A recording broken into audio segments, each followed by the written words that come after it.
Africa has tremendous business potential. I have so many friends going to your countries trying to get rich. I congratulate you. They're spending a lot of money. But it has a tremendous business potential and representing huge amounts of different markets. And for American firms, it's really become a place that they have to go, that they want to go.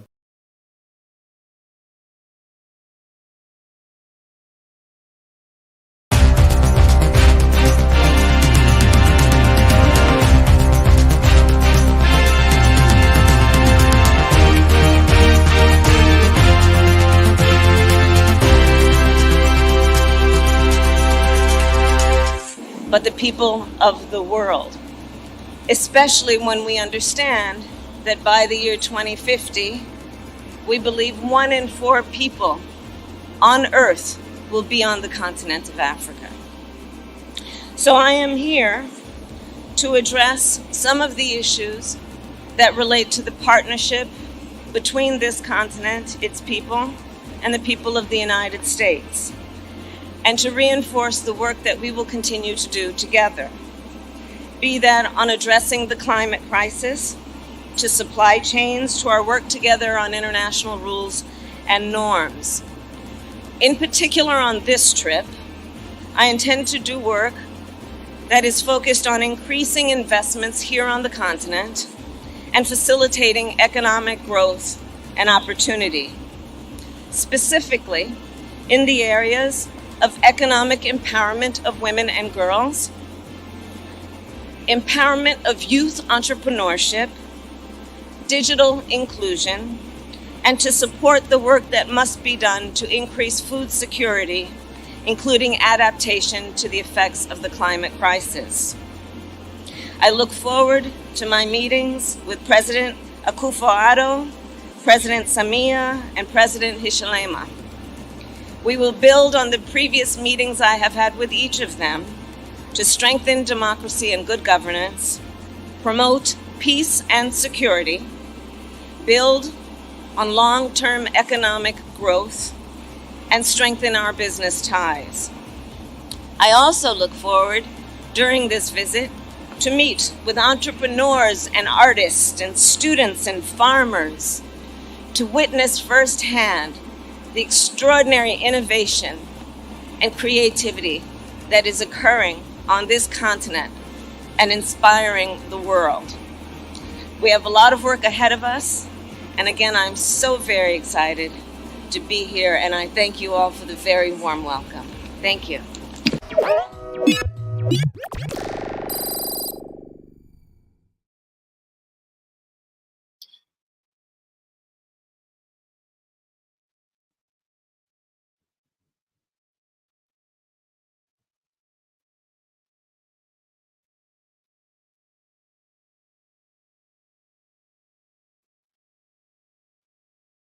All right. If you can hear me, let me know if you can hear me.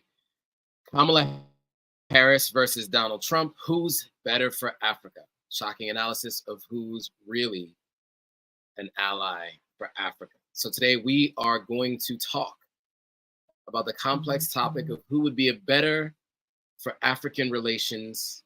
And that's going to be between Kamala Harris, who's likely to be the Democratic nominee, and Donald Trump, who is the Republican nominee. The discussion examines their respective policies and historical actions, shedding light on the key areas, including climate change, human rights, economic initiatives, and diplomatic engagement. Kamala Harris, formerly part of the Biden and currently part of the Biden administration, has emphasized climate action and human rights, aiming to foster international cooperation, according to her. In contrast, Donald Trump's presidency had a mixed record with initiatives like Prosper Africa, but was often seen as isolationist with strained diplomatic relations. So tune in to understand the nuances and implications of their approaches for Africa and the Pan-African community in the United States. So today we are going to dive deep into who of these two is better for Africa And also, we'll talk about the 5 worst presidents for Africa in African history. But before we do, quick introduction. My name is Joe Hatagwa. I am an American-born Sierra Leonean. Grew up in the United States, lived on the continent of Africa for 3.5 years recently, just came back to the US. I am back and forth between West Africa and the West. I will be in West Africa, specifically Ghana and Sierra Leone, in about a month. If all goes well, all goes as planned. And the platform Authentic African is meant to help people make decisions about moving to the continent of Africa. We are in a fraught political time, very interesting political time. And so I thought, why not have this conversation, since I happened to be in Ghana when Kamala Harris came and gave that speech that you just saw the clip from. The full speech was about 23 minutes. If you want to see it, I have it on my channel. You can go check it out later. But we are going to talk a little bit about what is happening right now and where we are. So again, Authentic African is about helping people move, visit, and invest in the continent of Africa. And if you want to know more about that, I consult with folks. You can find all that in the description below or in my profile on Instagram if that is something you're interested in. So before we move on, let me know if you guys can hear me, because I am operating with a computer that is a little bit on the fritz. So let me know if you guys can hear me, if you guys can see me. I want to hear from you guys. Just make sure, and then also let me know where you're watching from. I'd like to see where you guys are watching from. So where are you guys watching from, and can you hear me and can you see me? All right, but before we get on there, a few folks have some thoughts. Kenneth says, oh God, not this crazy lady again. That's his opinion of Kamala Harris. That's interesting. Kenneth also says, notice she went to Accra, and I think this should be an English-speaking African nation. Anytime the U.S. shows up in an African nation promising money and helping women, it really means that they're the bully and you will do what they say if you want our money. This is why more African nations are turning toward Russia for their help with their country's external affairs. Well, that is Kenneth's thoughts. Those are Kenneth's thoughts, and those are Kenneth's thoughts alone. I'm reading his thoughts. YouTube. These are people's thoughts. These are not my thoughts. I will give my thoughts in just a moment.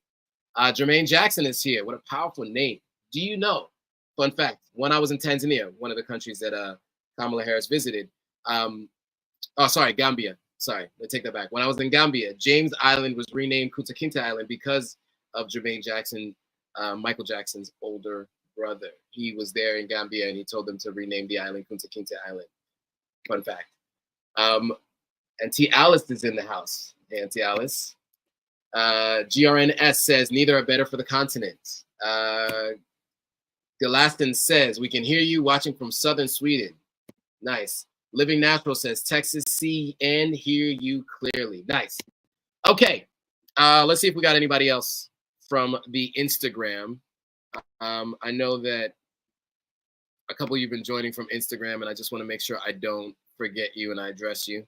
Okay, shout out to Carmelade, Herman, just something, sorry. An average but not beat joined. Okay, cool. All right, so let's now jump into the topics, right? So again, the question is, who is better for Africa? And so what we're going to do is we're going to go through kind of both of their histories when it comes to the continent of Africa, their stances, their policies, and we will address who we think is best. So assessing who would be better for African relations between Kamala Harris and Donald Trump involves examining their respective policies and historical actions. So we'll go through some of those. Love to hear from you guys. River Mano, or Mano River, shout out to the Mano River, which it flows through much of West Africa. London, River Mano's watching from London. Nice, welcome. So let's start with Trump. So Trump's policies had a mixed impact on U.S. and Africa relations. There were continuity in some areas, which I'll go through, and then we'll go through what some of Harris's policies, Harris-Biden's policies were, which you can imagine she'd probably continue. Trump not trying to push unilateral lifestyles. Oh, unnatural. Sorry, I can't. Having a hard time reading. Okay, so let's read it. Let's read through what they did.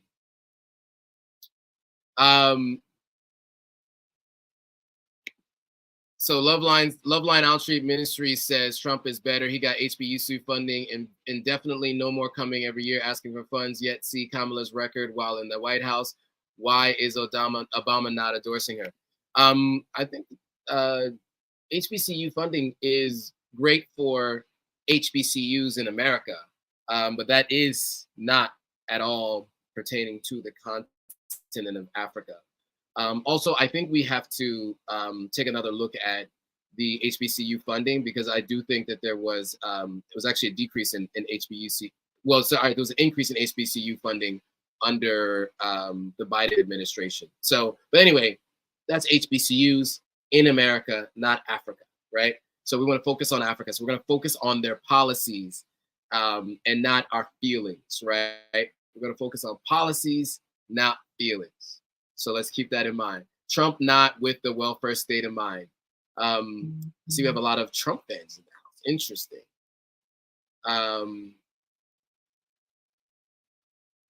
So the real source says neither Africa should look to the U.S. should not look to the U.S. for anything. I think what you're saying. Trump did not get HBCU funding. He did do continuation of HBCU funding, but I think there was a decrease, if I'm not mistaken, and then there definitely was an increase under Biden. But it doesn't matter, because that's not what we're talking about here.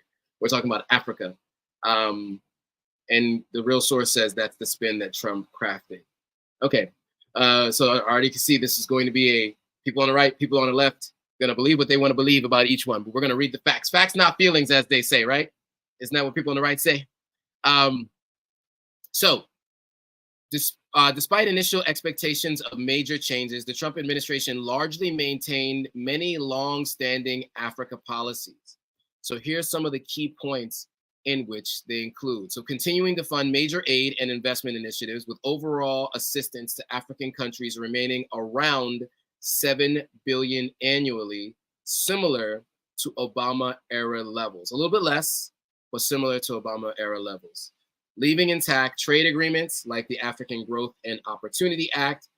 He did launch a new initiative called launch a new initiative, Prosper Africa, to facilitate U.S. investment. Although it's hard to say what that actually ended up doing. It was something that had a name on it, pieces of paper, and it was passed, right? Trump showed less personal interest in Africa compared to his predecessors. He did not travel to Africa during his term, unlike previous presidents. There was less high-level diplomatic engagement with African leaders as well. So that is on the front of continuity in terms of what we're used to with American presidents with the country of Africa. The country of Africa? With the continent of Africa, sorry. I'd like to see it to be United States of Africa, though. So I would like to see it become the United States of Africa. That's a conversation for another time. So Ralph Perry says 3 times they're looking for Kamala. Okay, so that's I think what, 2 for Kamala, 3 for Trump so far. We'll see what the rest of this conversation looks like. So, I think I went through the major points in terms of continuity and continuing. There was some controversial rhetoric and policy. So some of Trump's statements and policies some would say damaged relations. His alleged shithole countries comment about African nations caused some diplomatic tensions. Now it's interesting because if you talk to some folks in Africa, they agree with that comment that they live in shithole countries. So that's interesting. I think that's one of those things that, you like to say that about your own country. You don't want to see someone who's the leader of an imperialist country say that about your country, especially someone who seems to detest folks that come from your countries. And why do I say that? Because the next is the travel and refugee resettlement restrictions on several Muslim majority countries, including many in Africa, where were seen as detrimental to U.S.-Africa relations. Now, in terms of the shift in focus, the administration's approach emphasized a more transactional view on trade, investment, and aid. framing Africa policy in terms of a great power competition with China and Russia. So what I think they're saying here is, you know, under a Democratic administration, generally, trade with Africa tends to look more like, you know, we're partners, we're friends.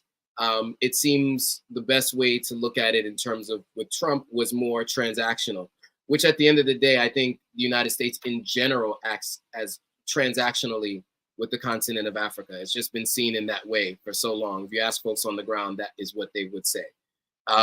Those who are involved with NGOs and nonprofits, that's what a lot of what they'll say. So mixed outcomes. Again, U.S. trade, U.S.-Africa trade declined from $100 billion in 2008 to $41 billion in 2018. Obviously, a significant part of that time, though, that was under the Obama administration, but most of that decline, or a steeper drop in the decline, happened in terms of year over year in the last couple of years, but overall it did decline. So the administration supported some positive developments, according to some articles, like the democratic transition of the Democratic Republic of Congo. I'm not sure everybody feels that that went so well. Overall, Africa's view of the United States declined under Trump, though some there are some exceptions like Nigeria. All my Nigerian friends love Trump. There's actually a show called 90 Day Fiance, and Michael and Angela, if you guys watch the show, you know what I'm talking about. Michael had Donald Trump boxers. He was so excited to come to America. The travel ban happened, and then he couldn't come. And then they were confused as to why. They didn't understand that it was the guy that they loved so much was part of that issue. So anyway, I thought that was interesting. Some thoughts here. Tony McKinney says they go to steal, meaning America goes to Africa to steal. He also says something that I'm not going to repeat. Okay, so in summary, while Trump's administration maintained many existing programs and even launched new initiatives, his rhetoric sometimes and some policies strained diplomatic relations. The focus shifted towards viewing Africa through the lens of an economic competition and the national security interest rather than development of partnerships and relationships. So the Real Source has something to say. So shout out to the Real Source, who's a regular. African countries should expect nothing truly beneficial from a Trump or a Harris administration. The U.S. main interest is for AFRICOM. And I don't remember what that acronym stands for. If somebody wants to put that up on in the comments. But we talked about this on African Stream, and I'll refer to a video that African Stream did in terms of the top 5 worst presidents in Africa after we get through this particular topic, because I think this is an interesting one. All right, so we talked about Trump. By a show of hands, and those who are watching, based on what I just read and what you know, who of you are looking forward to seeing Trump for Africa? I see many of you are saying neither, so that was interesting. But is anybody here looking for a Trump? And I'll ask the same about Harris afterwards, but I'm just interested. And so we'll get to that in a second. I'll start reading through Kamala Harris's history and background under the Biden administration, because although she is in office and it has been endorsed, by the way, I guess I should mention that for those of you who have been living under a rock and are not aware, yesterday, Sunday, July 21st, Joe Biden officially announced that he is not running, or he's not running for re-election. He is going to be a one-term president, as he actually said he was going to do when he initially ran. And he then later endorsed his vice president, Kamala Harris, who subsequently raised $25 million in the last 24 hours since that endorsement. Many people have come out to endorse her. Other folks in the Democratic Party have not. So it's going to be an interesting time to see if it's going to end up being an open convention for the Democrats, or if it's going to be a coronation for Kamala Harris. So we will see. So, okay, so Tony McKinney says neither. Rivermano says Kamala for sure will be better than Trump. That is your opinion. I tend not to disagree with that. I think it depends. I mean, here's the thing. I will say this. Every country is going to operate in its best interests, and that does not exclude the United States, right? So regardless of who the president is, obviously there are different belief systems on globalism versus nationalism and how you handle relationships externally. But in the end, the two sides basically generally agree that they want to have more influence around the world, right? And so, however they do that, it's going to vary depending on who the candidate is or who the president is. All right, so let's get to Harris. So as I mentioned, I was in Ghana when Kamala Harris did come to the continent of Africa. And as mentioned, she went to 3 countries. I think it was Namibia, for sure Tanzania, and for sure Ghana. She met with their presidents and talked about a number of different things. There was a whole pomp and circumstance. She had a brunch for folks of the Divine Nine who live on the continent. Some friends of mine are in the Greek sorority. And so they got a chance to meet her husband, if I'm not mistaken. I'm not sure Kamala was able to make it. And they had extra special seating at that particular event. I vlogged it because it was in kind of an unprecedented event. It happened to just be in Ghana when she came. And so I vlogged it, and that is up on the channel, like I said, if you want to watch that speech, if you are so inclined. So let's get through some of what we know to be the case for Kamala Harris. So she did do not a recent visit, but a couple of years ago, she visited the continent of Africa, a couple of different countries. And there were a couple of different things that were on the agenda, the speaking points, I will say. Because again, as I mentioned to you guys before, I think for the United States, generally it's more about posturing, regardless of either side of the aisle. The United States does a lot of posturing and is looking to try to ensure that they have more influence than what they would consider maybe some of their enemies in the Far East, right? Like namely China and Russia. So the deepening trade was on the docket, deepening trade and investment. So she had emphasized shifting from aid to trade. I remember hearing that specific quote saying, we are not here to just give aid. We are looking to trade. I think America's a bit behind on this because, as you can see, the Russians and the Chinese have already come in and really started to work on that. BRICS is an example of where South Africa and now, if I'm not mistaken, Ethiopia and Egypt, you guys have to correct me if I'm wrong, have also joined BRICS as well. So it's the BRICS plus 6. So 2 additional African nations, if I'm not mistaken, have joined. And what that means is these folks have broken away from the traditional idea of being part of, like, let's say, the United Nations friendlies or NATO allies, right? They're starting to look to build their own economic relationships. And so I think the United States is a little bit late to the party on that. China has done, they had a huge head start building roads and bridges and all kinds of different things around the continent of Africa, solar farms, etc.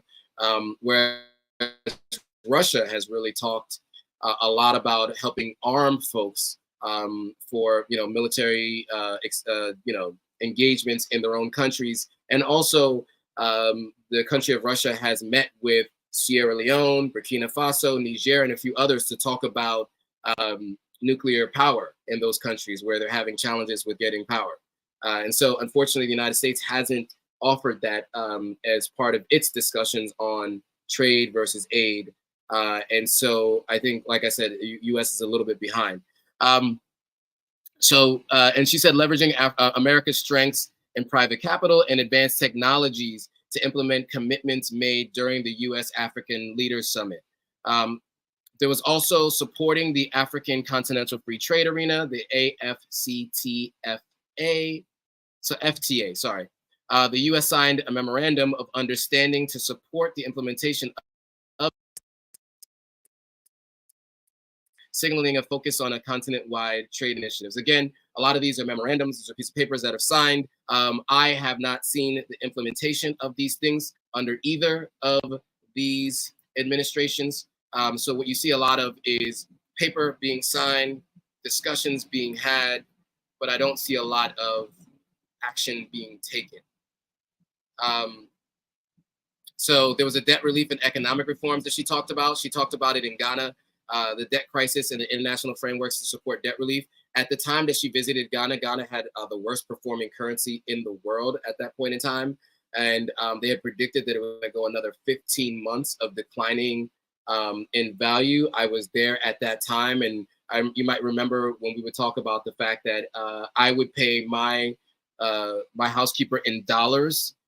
So no matter what happened to the Ghana cedi, she was always getting paid the same amount. So what was interesting is when I first got to Ghana, I would pay her about $107 a month, which equaled about 1,000 Ghana cedis. By the time I left Ghana, that $107 a month was worth 500 cedis, right? And so the value of the Ghana cedi had been going down tremendously throughout that time. Or was it the other way around? You know what I mean?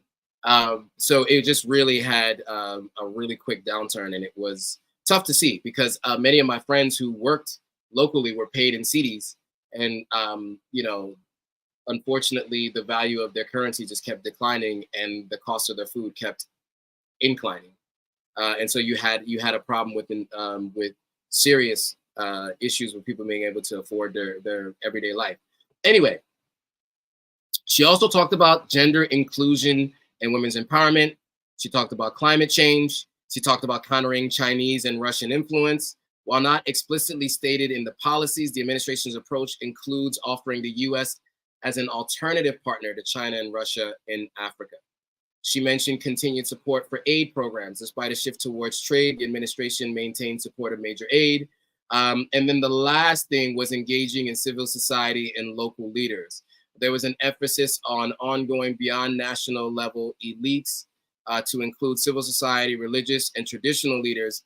And to some people's points, as many of you guys have mentioned here, there was some discussion about inclusion. And in that discussion, there was a brief statement about including folks in the LGBTQ umbrella. So I think many people feel like the US pushes those policies on the continent of Africa. We just had a conversation about Sierra Leone in particular yesterday, where they condemn same-sex marriage, and it is actually illegal on the books. Ghana also has a similar law, and many people feel like Ghana and Uganda both sparked these laws because international aid organizations had come into the country and had been bringing some of the ideas of inclusiveness that the continent of Africa, many countries, I should say, within the continent of Africa, because there are countries that believe in inclusiveness and there are those who don't, citing traditional and religious values as the reason why they do not. Many folks, it looks like here, also feel like that is something that America is pushing. You know, most people think it's being pushed pretty aggressively. Many people think it's being pushed behind the scenes. Most of the public rhetoric does not include this. It mostly just includes like one statement or two. But we all don't know what is happening behind closed doors. I'm not going to get too deep into that particular topic. I mean, we went through it in length and in depth yesterday. So if you want to hear my viewpoint on that, you can go back to the live I did yesterday. I was speaking specifically about Sierra Leone, but we talked about Africa as a whole. So Loveline Outreach Ministries, obviously, I think for religious reasons, seems a little bit more on the conservative side. Looks like because of that, you support Trump. I will be clear, though.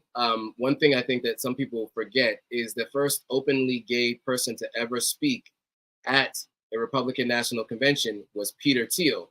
Peter Thiel spoke at the Republican National Convention, is a strong supporter of Trump, and he is one of the 7 heroes of J.D. Vance, who is Trump's running mate. J.D. Vance actually worked for Peter Thiel for many years, and Peter Thiel is, they say, the reason why Don Jr. and J.D. Vance got close, and why J.D. Vance ended up becoming the vice president. So, interesting facts. You may not know that, but I think it's important to know. Peter Thiel, a libertarian nonetheless, so he kind of falls on the right side of the political aisle, but socially, he is, he falls under the category of what you describe here as homosexuality. I would say LGBTQ, and just an interesting point to know, because I don't think too many people know that. So I think that actually the Republican Party is trying to become more open to that. As you can imagine, you had him speaking on the Republican National Convention stage more than once. So interesting fact. River Mano says, but in reality, neither. We need leaders who are capable of taking an Africa first approach. Without that, African countries will always be an afterthought for the great powers. D says neither as well. So it looks like many of you guys are in the camp of neither. Let me just kind of round up what I was saying about Kamala Harris. So the policies that I listed off reflect mostly a continuation and even an expansion of many long-standing U.S.-Africa initiatives, with a particular focus, again, on economic partnership, democratic values, and positioning the U.S. as a preferred partner for African nations. So we'll do a quick high-level review of the two. I'll get your thoughts, but before I do that, let me give my thoughts. So I said it briefly, and I'll say it again. The United States, as does every country, operates within its own best interest. And like many countries of its size and its importance, the United States can many times contradict itself. The United States talks a lot about being vocal for human rights, the rights of minority groups. But there are a couple of minority groups that I'd like to mention that the United States has not focused on and done a ton to talk about publicly, either administration. So there are the Uyghurs, a Muslim minority group in China, you guys may have heard of.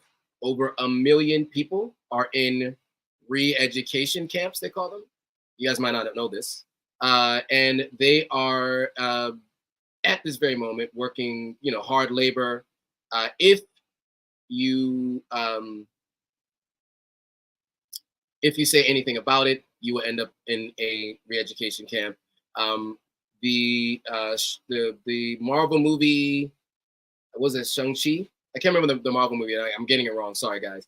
But they decided not to air it in China, which was a big loss for Disney, because the main character's parent, he talked about how his parents talked about what it was like to be living in China in a negative way.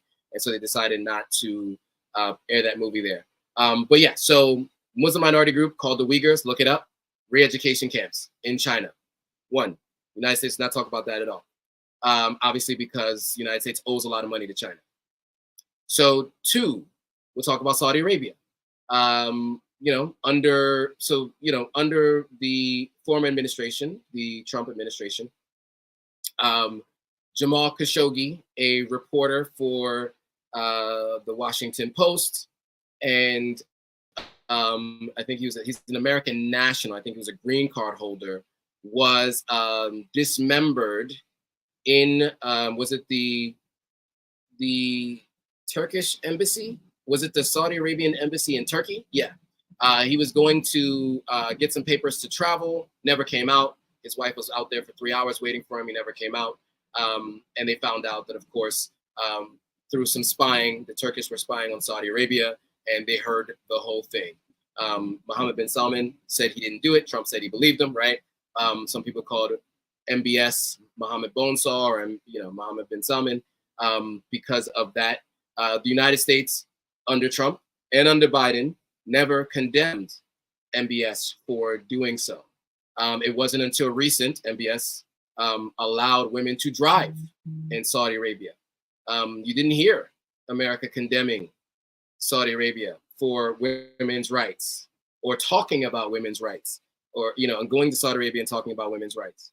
The United States also supplies a lot of weapons to Saudi Arabia, $150 billion a year, I think. Is it $150 billion a year? You guys correct me if I'm wrong. With that, you obviously take a different stance. Well, you as the United States takes a different stance on how they communicate their displeasure or their disagreements because they are excited about that $150 billion a year. And again, either party, it doesn't matter who's in office, either party has nothing to say about women's rights or LGBTQ rights or any minority group rights in these two countries because of either the debt and or the business that it does. However, whenever on the continent of Africa, they have a lot to say about what people do in each of these countries. And so I think that that's an important point because I don't think it's talked about enough. I think people just like to have this whole partisan discussion. I'm right, I'm left, or I'm good, you're evil. And we're not going to talk about U.S. policy. This is really specific to either one in the continent of Africa and really the United States in general. And just because I feel like the United States does that doesn't mean that I also agree with the enemy of their enemy is their friend, right? If they feel like the United States is an enemy, it doesn't necessarily mean that their friend is China or Russia either. I think that the best thing that the continent of Africa can do is increase trade relations within the continent between countries that neighbor with each other, starting by allowing all countries on the continent of Africa to travel to every other country on the continent of Africa without restrictions. It's crazy. You go to Europe, you have a US passport, or if you have a British passport, you can go to anywhere else in Europe. You can go to Germany, you can go to France, you can go to Spain. You don't have to get a visa. Do you realize that if you have a Sierra Leonean passport, you have to get a visa to go to Tanzania? You have to get a visa to go to Kenya. It's actually easier for me to go to Kenya and Tanzania than it was for and Egypt than it was for a Sierra Leonean. In fact, fun fact: when I worked at a company called Jumia, they call themselves the Amazon of Africa. They were represented in 11 countries on the continent of Africa. 2 folks, one person from Northern Africa, from Tunisia, and one person from Ghana, were not able to get to Egypt because they weren't issued a visa. Imagine, we're talking about Tunisia and Egypt, both Northern African, right? And then we're talking about Nigeria. He was not able to get a visa. And this guy had to travel 3 hours to Abuja, sit down in an office for the guy never to come in, come back home, then get another appointment to come back, just not to be issued a visa. Yeah, that is how Africans treat other Africans. So I think once we get to a place where we operate like how Europe operates intercontinentally, when Africa operates that way, I think we'll be moving in the right direction. But Richard McFetters, I wish I was joking. I really wish I was joking. When I got my Sierra Leonean citizenship, I was ignorant to the fact that it really only meant that I could move around ECOWAS, the Economic Community of West African States, about 15 different countries, -3 now. Burkina Faso, Niger, and Mali have now exited ECOWAS. I don't know what that means technically, but they also have said all Africans can attend and go to those countries. So they don't have any restrictions. Those 3 of them have said, Africa, they're looking at Africa as one big state and how we should all work together. But other countries across the continent do have those restrictions. So as much as we complain about how the West is interfering in Africa, how the Far East is interfering in Africa, we also need to look at home about how Africans are treating Africans. There's a lot of talk about South Africa choosing not to go with the party of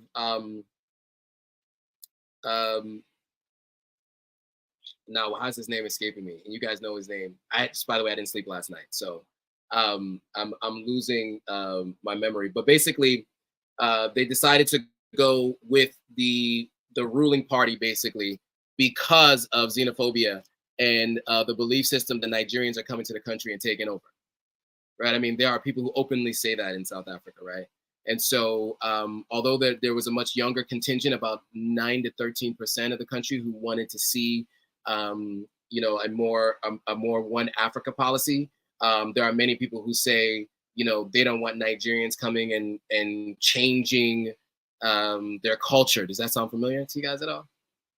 Sounds a lot like the United States, right? And so that's the unfortunate thing on the continent of Africa, because there are artificially drawn lines, and people really look at these artificially drawn lines.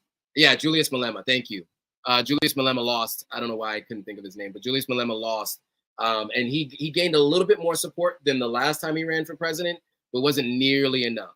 And that's because, you know, folks in South Africa, in large parts, did not want to see other people from other countries come in. In fact, the two people who formed a coalition is the DA, the majority white coalition, and the ruling party. And now they have to rule together with Julius Malema and his party now kind of on the outside looking in.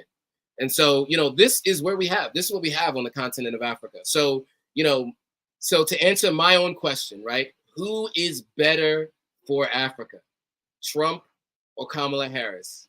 And I think, like many of you, I would say in general, it seems to me it's almost about the same. There are some subtle nuances and differences, though. For example, trade increases generally and aid increases generally under a more democratic administration for the continent of Africa. Now, people disagree and agree on whether or not we should get more aid in the continent of Africa or not. It's like handouts instead of a hand up. And so there are people who have some disagreeing and beliefs in that. I overall tend to think that it makes more sense to have a flow of money coming back and forth. I just think the continent of Africa needs to do a better job of pulling together their resources and working together to do trade deals as a contingent of countries, instead of doing trade deals as individual countries, because as one small country, you're up against a much larger country, and they tend to take advantage with those trade deals. So what I like to see is something like what you know, has been going on with the Sahel region, right? With, you know, you have, like I said, Burkina Faso, Mali, and Niger, who have decided that they're going to do trade partnerships together. They're going to do joint military actions together, and they're going to operate as basically one country. And they've allowed the junta from Mali to kind of be the head of that for, I think, 1 year or a couple years before they say that they're going to go into democratic elections. So you may see the three of those countries turn into one big country. And now with those three countries being one, they have a lot more leverage in their discussions. Maybe if they go back to start, you know, looking at relations with France or relations with Germany, where, you know, they've kicked out the military from Germany, and also kicked out the French military as well, and also the U.S. is leaving. So U.S. AFRICOM, United States Africa Command, part of the Department of Defense. Ironically, the headquarters of AFRICOM is in Germany. And one of the biggest offices was in Niger as well. And Niger asked the Americans to leave, because you guys might remember America was under the relationship. I think it was either Mali or Niger. Forgive me for maybe getting the country wrong, but basically, the agreement said that the U.S. could operate however they want without answering to anyone in the country, no matter what happened, right? It was totally up to them. They didn't have to tell them what they were doing. They can do all kinds of flying drones, whatever they wanted on the continent. So that is why they were asked to leave. All right, so that's kind of my thought process. I think overall, I would say probably under a Democratic administration, you might see growing resources and aid and maybe more trade, but it's really hard to tell, because overall, the United States right now is just trying to catch up with what's been going on with China and Russia. So let me do a quick overview. Again, quick conclusion and review to this particular topic. Again, as Vice President, Kamala Harris has been part of the Biden administration with focus on several key areas: climate change and environmental policy, human rights and LGBTQ rights, which you guys have called out, diplomatic engagement, and overall broadening the relationship with Anthony Blinken, Secretary of State, visiting the continent of Africa at least 3 or 4 times throughout this first term under Biden, and then Kamala Harris herself going to the continent of Africa and visiting 3 countries. Now, under Donald Trump, during his presidency, he had a mixed record on Africa. Economic initiatives he worked on, political stability and healthcare was something that was in the list of things that he was working on. He did have isolationist policies, right? So that, because he's a nationalist, right, the idea was to focus on the US. So, you know, some people agree with that. Some people don't. You can decide what you think about that. And then immigration and travel restrictions, obviously, the Muslim ban obviously had an impact on many African countries. So in conclusion, Kamala Harris, representing the Biden administration, has focused on climate change, human rights, and international cooperation, which align with long-term developmental goals for Africa. In contrast, Trump's administration, while continuing some beneficial economic policies, adopted a more isolationist stance and had some strained diplomatic relationship with African countries. So therefore, many people who write these kinds of articles, and you know, I can cite my sources if you want, but basically would say that, you know, Harris is likely to be seen as a better for Africa relations in terms of policy, particularly in areas of climate change. But I think overall, it's remains to be seen. So you guys determine who you think would be the best after hearing all of that, and, you know, taking a look at what you see their policies were, and you guys decide what you think is more important. Gospel says, surely time will tell. Time will surely tell. The Real Source says, the U.S. wants to keep Africa aid dependent, unindustrialized, and disunified. That's what's the best interest for the United States. The Real Source says, Africans need to remember the priority for the USA is in conflict with what Africa needs to move forward progressively and effectively. The Real Source says, Africans need to remember the priority for the USA conflicts with Africa needs to, okay, yeah, sorry, same message. Yeah, I mean, look, I think what you're saying, a ton of people would agree with that. There are many folks that I think would agree with your thought process there. So I thought what could be interesting is I could, with the last few minutes here, I could, you know, you guys know I go live with African Stream. They are a news outlet on the continent of Africa based in Kenya. They've been on the ground reporting in Mali, Burkina Faso. They've been reporting in Sudan. They've been reporting in Kenya, Ethiopia, and many different places around the continent. So they are on the ground. So when I go live with Inem, I know sometimes people are like, how are these two people with American accents talking about Africa? Well, Inem is on the ground there, and I obviously lived there for 3.5 years just recently. I know that's not my whole life, but while I was there, you know, while having this platform, I spoke to a lot of people and I learned a lot about what different people believe. And I traveled a significant amount, you know. I went to Tanzania, Egypt, Ethiopia, Gambia, Ghana, Sierra Leone, Nigeria. So I've been a few places on the continent, and I've talked to a lot of people, and I know a lot of people who live in different places from those countries. So I had a pretty good understanding of the sentiment of people in different countries. Again, I was the country head of advertising for an e-commerce company, and I had 10 other counterparts all around the continent, which obviously doesn't cover the full continent. It's 54 countries. There was 11 of us, but it did help give a little bit of insight to what people felt in those particular countries when talking to them. And what I would say is the general sentiment across the continent of Africa is generally, when Barack Obama was president, in real time, very many people had a good feeling about the United States. When Trump was president, they did not have such a great feeling about the United States. And right now, it seems like a mixed bag. Now, interestingly enough, we're going to get into the 5 worst presidents for the continent of Africa. Now, this is according to African Stream. So this video is about 4 minutes long. I'll stop it a couple of times through just to give my thoughts and my reactions. I will say this. Number 5 is LBJ. Number 4 is Nixon. Number 3 is Reagan. Number 2 is Bush. You might be interested to see who number 1 is, according to them. So I will pull it up. You will hear it. And I would love to hear your thoughts, because this is going to be an interesting one. So here we go. Peace, world. I want to play a little history game. Let's see if we can name the 5 U.S. presidents who were Africa's biggest ops. Coming in at number 5, I have Lyndon B. Johnson.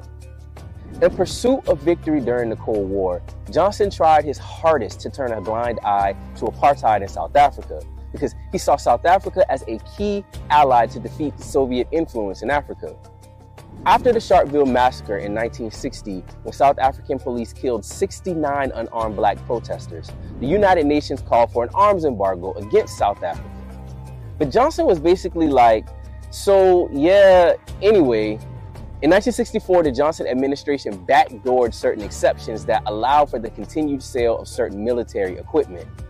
While he was being praised for signing the Civil Rights Act in the US, that same year, he used that same hand to fund segregation and genocide in Southern Africa. Bro, you're a fraud. At number 4, I have Richard Nixon. Nixon is less well known for his messy and two-faced dealings in the Horn of Africa. During the Ogaden War between Ethiopia and Somalia, Nixon was exposed as an opportunist who would do anything to defeat the Soviet Union. At first, the US was supporting Somalia. However, the US later switched up to support Ethiopia due to concerns about Somalia's growing alignment with the Soviet Union. See a trend here? That withdrawal of support for Somalia left Somalia politically isolated and without significant backing. This kind of political flip-flopping has contributed to ongoing tensions that exist to this day in the Horn, and is a prime example of why, when it comes to US, many Africans want no part. Right in front of Nixon, I'm gonna toss in his buddy, Reagan, who shared a similar anti-communist flair. He gave weapons, ammunition, and training to UNITA in Angola.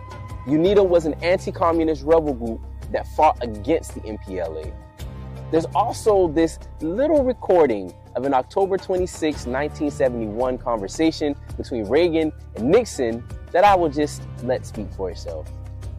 To see those monkeys from those African countries, damn them, they're still uncomfortable wearing shoes. So now you might be thinking, Salifu, what could be worse than calling Africans monkeys? Well, I've got something for you. Coming in at number 2, I have useful idiot George W. Bush, well remembered by Africans in the US as the president who abandoned us in the wake of Hurricane Katrina. Bush was the spearhead in the development of AFRICOM, which marked a significant shift in how the US military organized its activities in Africa. AFRICOM brought all US menacing in Africa under one organized military structure. It took everything Johnson, Nixon, and Reagan had done and perfected it. And that brings me to my number 1 pick, Barack Hussein Obama. After running a successful campaign under the banner of hope, Obama used his charming smile and black skin to quietly expand the function of AFRICOM across Africa. The Obama administration perfected the use of drone strikes as part of its counterterrorism efforts in countries like Somalia, sending civilian casualties through the roof.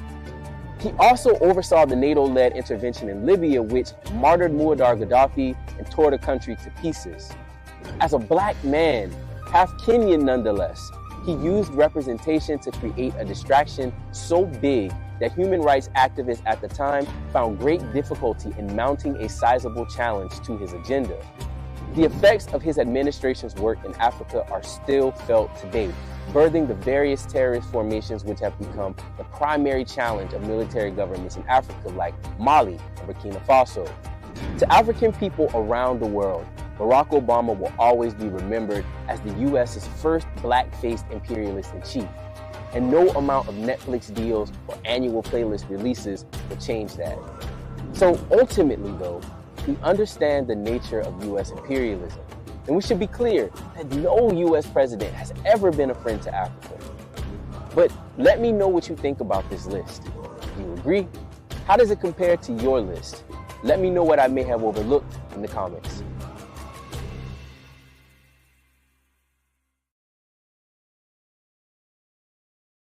Stream is very aggressive on that thought process, right? I would say I'm not in the camp of African Stream on. The #1 worst was Barack Obama.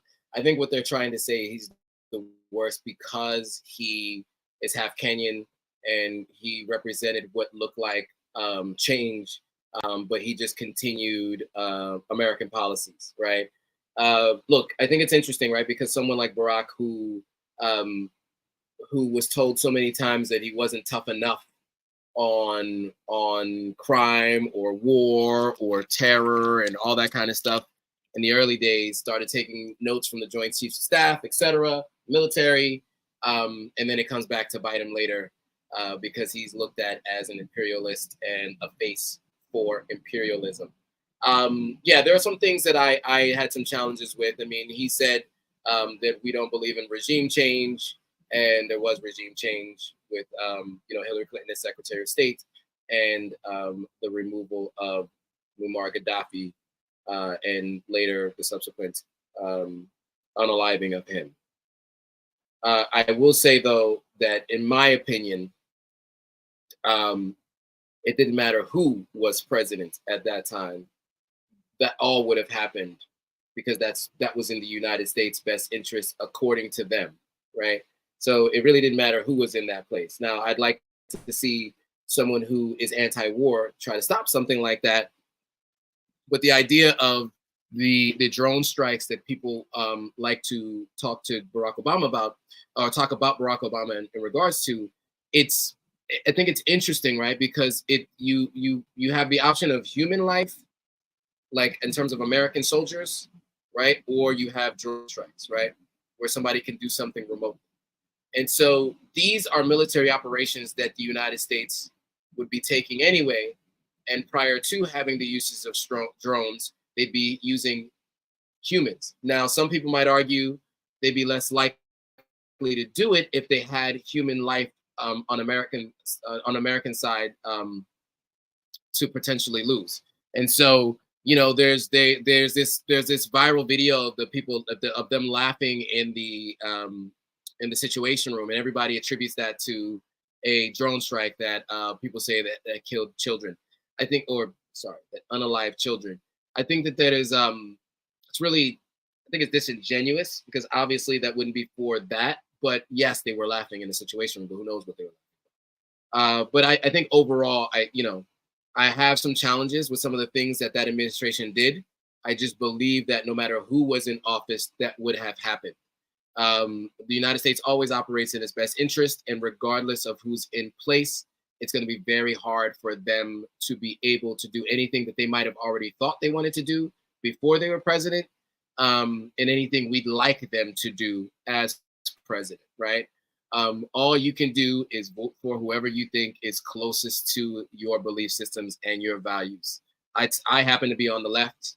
I'm more left. So, believe what you will with that. But my opinion, though, is the United States, though, is going to do what it's going to do in its own best interest. So for me, regardless of who is in office, I don't have a lot of hope that there's going to be a quick turnaround because one, it's up to Africa to ensure that there's a faster turnaround and things to change. And two, again, every other country is going to operate in its best interest. And as long as you allow people are going to treat you the way you allow them to treat you. And so if Africa and Africans don't like the way the West or the Far East is treating Africans, well, then we got to do something about it.